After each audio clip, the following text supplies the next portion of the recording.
Hello hello friends.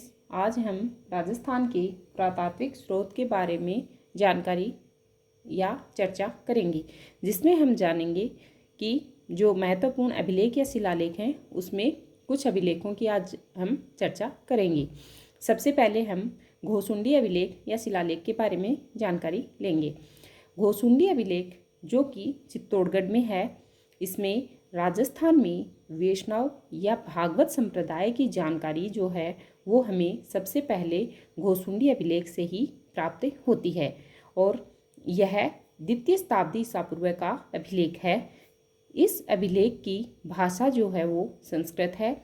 इस अभिलेख की लिपि जो है वो ब्राह्मी लिपि है और इस अभिलेख को सबसे पहले डॉक्टर D.R. भंडारकर ने पढ़ा था। उसके बाद हम ये जानेंगे कि इसमें गजवंश के राजा सर्वतात ने अश्वमेघ यज्ञ किया था, जिसमें संकृषण व वासुदेव की पूजा की थी। यहाँ संकृषण का अर्थ भगवान बलराम से है और वासुदेव का अर्थ जो है वो भगवान श्री कृष्ण से है। ये तो हमने जाना कि राजस्थान में वैष्णव या भागवत संप्रदाय की जानकारी देने वाला सबसे प्राचीन जो अभिलेख है वो घोसुंडी अभिलेख है, लेकिन उसके साथ हमें ये जानना अत्यंत जरूरी है या फिर हमें इसकी जानकारी भी होनी चाहिए कि राजस्थान का सबसे प्राचीनतम अभिलेख या शिलालेख कौन सा है। तो हम जानेंगे कि राजस्थान का सबसे प्राचीनतम अभिलेख या शिलालेख बडली जो कि अजमेर में है, बडली का अभिलेख जो है वो सबसे प्राचीन अभिलेख है, जो कि 443 ईसा पूर्व का है। यह भिलोट माता के मंदिर में देखा गया है या मिला है।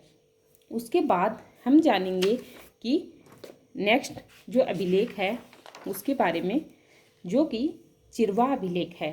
चिरवा अभिलेख या शिलालेख ये उदयपुर में है, जो कि 1273 ईस्वी का है। यदि हम इसको विक्रमी संवत में देखते हैं तो 1330 विक्रमी संवत का है। यानी कि अगर 1273 में हम 57 यानी कि 57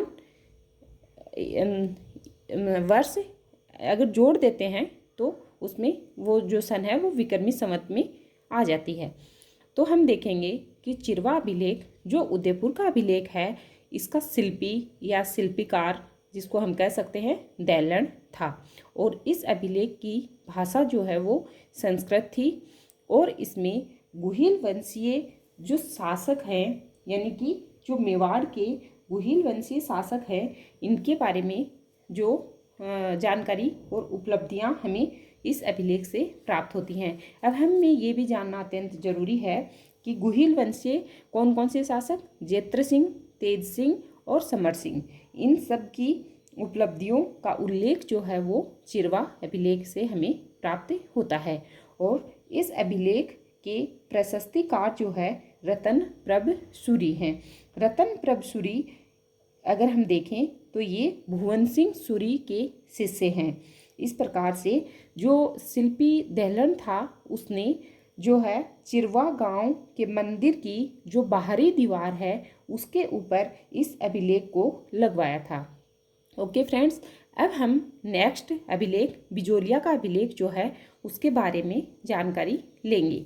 तो बिजोलिया का अभिलेख जो है वो 5 फरवरी 1170 ईस्वी, यानी कि वही जैसे हमने ऊपर चेंज किया था, इसको ईस्वी से विक्रमी संवत में अगर चेंज करते हैं तो 57 ईयर्स जो है उसमें ऐड करना होता है।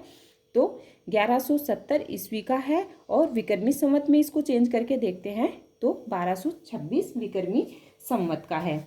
उसके बाद हम जानेंगे कि बिजोलिया का जो अभिलेख है वो पार्श्वनाथ मंदिर के पास एक चट्टान पर उत्कीर्ण है, जिसको कि जो है वो दिगंबर जैन श्रावक जो लोलाट था उसने पार्श्वनाथ के मंदिर और कुंड के निर्माण की स्मृति में लगवाया था।